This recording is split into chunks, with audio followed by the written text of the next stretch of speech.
Look at the pillow where you lay your head every night. It isn't merely bedding, it is the absolute grounding point of your biological avatar, the exact physical coordinate where your conscious ego completely dissolves and your brain enters its most defenseless, plastic state. But look past the fabric.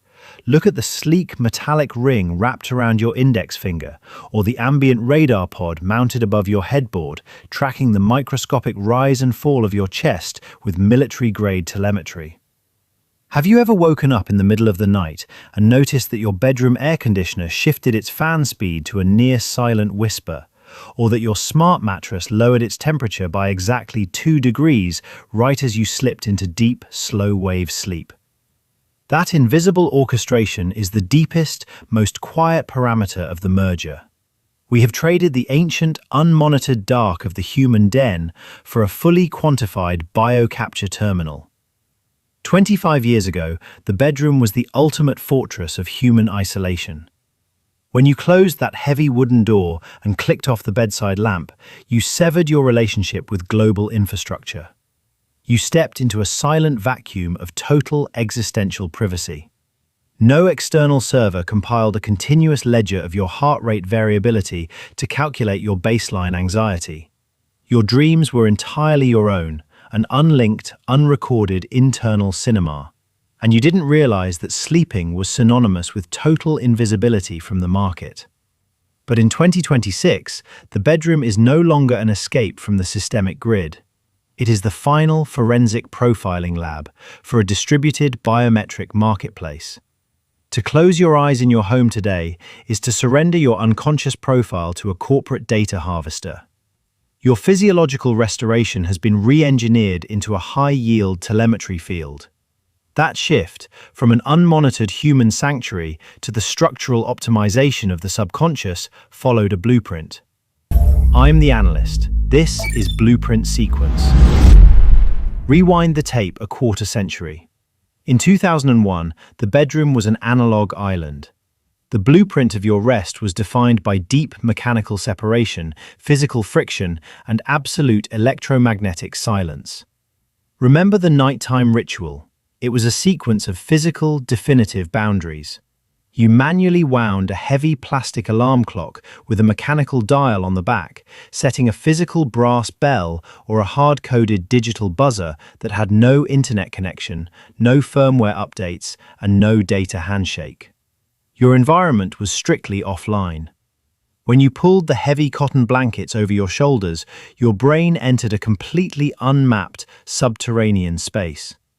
No corporate network knew how many times you tossed and turned, what hour you woke to drink water, or how long you lay awake in the dark with your own thoughts.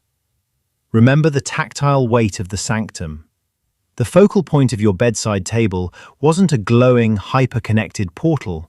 It was a stack of paperbacks, a ceramic lamp with a mechanical click switch, and an analog AM/FM clock radio that picked up free, unmetered radio waves broadcast out into the open air. If you couldn't sleep, you didn't scroll through an endless, algorithmically personalized video feed designed to exploit your dopamine pathways. You cracked the spine of a physical book under the unmonitored glow of an incandescent bulb that drew simple analog electricity from a blind power grid. The landscape of your downtime was manual, heavy, and silent. Your mattress was a collection of steel coil springs and dense foam that did not contain biometric sensors, did not track your thermal output, and did not transmit data packets to an enterprise dashboard to improve a machine learning sleep model. If you woke up from a nightmare or a restless thought, that internal experience existed exclusively within the wetware of your own skull. This was the age of absolute psychological sovereignty. Your walls were deaf, your ceiling was blind, and your bed was a dead zone to the global market. When you slept, you became a phantom in the machine, completely untrackable, completely unmonitored, and profoundly free. Fast forward to our current coordinate, 2026. The domestic sanctum has been structurally re-engineered into a forensic profiling lab. The primary vector of this intrusion is entirely invisible, marketed to us as the ultimate luxury of health optimization. This architectural conversion operates on three distinct levels of biometric friction. The first level is the monetization of vulnerability. While you are unconscious, your smart rings, fitness trackers, and connected pillows are quietly harvesting your core biological metrics. They log the exact millisecond intervals between your heartbeats, your respiratory efficiency, your micro fluctuations in skin temperature, and your precise sleep stage transitions. This isn't merely health data, it is a profound psychological diagnostic profile. The algorithm knows your stress levels, your hormonal cycles, and your systemic exhaustion long before you consciously acknowledge them in the morning. The second level is the commercialization of the subconscious.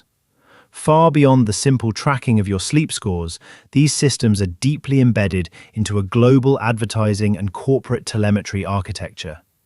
The data collected from your deepest nightly rest does not stay on your device. It is pushed up the data chain, where predictive analytics platforms process your biological vulnerabilities. If your wearable sensor logs a spike in restlessness at 3:15 a.m.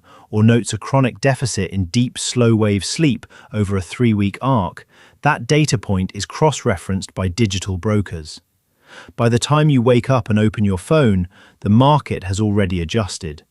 Your social media feeds, your email inboxes, and your search engines are preloaded with hyper-targeted advertisements for sleep aids, anxiety supplements, and cognitive performance products. Your exhaustion has been deployed against your wallet while your defenses were at zero. The third level is the actuarial extraction layer. The data harvesting extends far past targeted consumer advertising.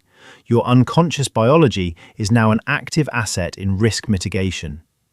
Enterprise data brokers systematically package historical sleep metrics, circadian disruption trends, and respiratory anomalies, passing them directly to corporate health and life insurance networks. Your nightly restlessness is converted into an active insurance score, silently modifying premium thresholds, adjusting liability rates, and pricing your biological vulnerability down to the decimal point while you sleep. The bedroom has become a credit checkpoint. We have traded the sanctuary of physical recovery for a real-time corporate ledger. By 2051, the concept of a primitive, material bedroom with an unquantified mattress and an unmonitored atmosphere will be an anthropological oddity, a relic of a chaotic and uncontrolled biological past. The data reveals two branching sequences for the future of our subconscious space. Possibility A, the neuromorphic dream ledger. In this sequence, the bedroom completely dissolves into a solid-state neural interface enclosure.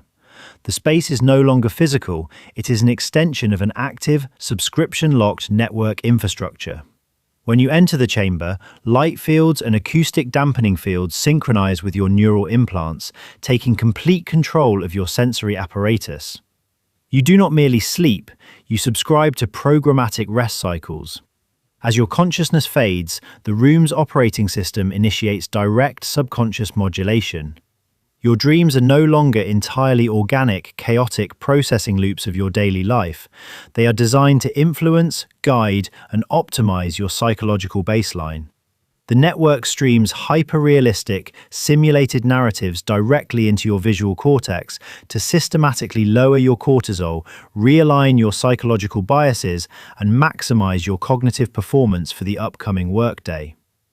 But look closer at the true cost of this infrastructure. A generation that surrenders its dreams to a corporate server loses the ultimate baseline of human individuality. Your subconscious thoughts, your internal processing, and your creative imagination are entirely managed by proprietary code. Even in your deepest sleep, you are receiving passive software updates. We are no longer human dreamers, we are just biological processing units being optimized for the grid. Possibility B, the bioshielded sovereignty. In this sequence, the compounding psychological toll of total biometric exploitation forces a complete structural rejection of the digital paradigm. Society recognizes that the monetization of the sleep state has caused a profound crisis of human sanity. In response, the bedroom returns as a radically protected, unlinked sanctuary. These environments are engineered as deliberate clean zones, shielded from the network by advanced Faraday cages built into the drywall and physical signal dampening matrices that block every frequency of electromagnetic and cellular data. Inside this room, all technology is strictly mechanical and isolated. The bed is constructed of unlinked, natural materials that possess zero data memory. Here, sleep is intentionally reclaimed as a sacred, untrackable human right. The air is silent, the walls are blind, and the environment is entirely indifferent to your biological metrics. You accept the raw friction of an unoptimized night, the occasional insomnia, the natural variance of human mood, and the unrecorded, forgotten dreams of a completely offline brain. We regain our absolute privacy, but we accept total self-reliance. If a biological anomaly occurs in the dark, the system will not save you. You are completely on your own. Both potentials represent the final evolution of the sequence we began in 2001. We have moved from the dreamer to the subject to the cognitive cargo. In this final transition, we have perfected the data of rest, but we have sacrificed the safety of the sanctuary. The night is the final territory awaiting total systemic annexation.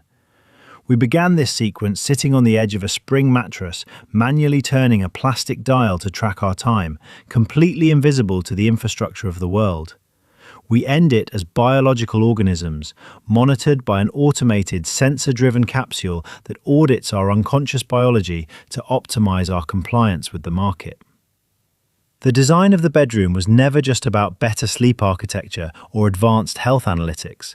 It was about the final colonization of human vulnerability. It is about tracking the exact coordinates where the conscious human mind surrenders its agency and ensuring that even in the dark, the individual is generating value for the network. And as the unmonitored night disappears from our civilization, we must look at our wrists, our nightstands, and our ceilings, and ask who or what is truly managing our peace. A room that harvests your dreams is a place where even your silence has a price. Every hour you sleep now leaves a permanent footprint in the corporate telemetry logs. The room is watching, the system is learning, and the blueprint is nearly complete. I'm the Analyst. Sequence complete.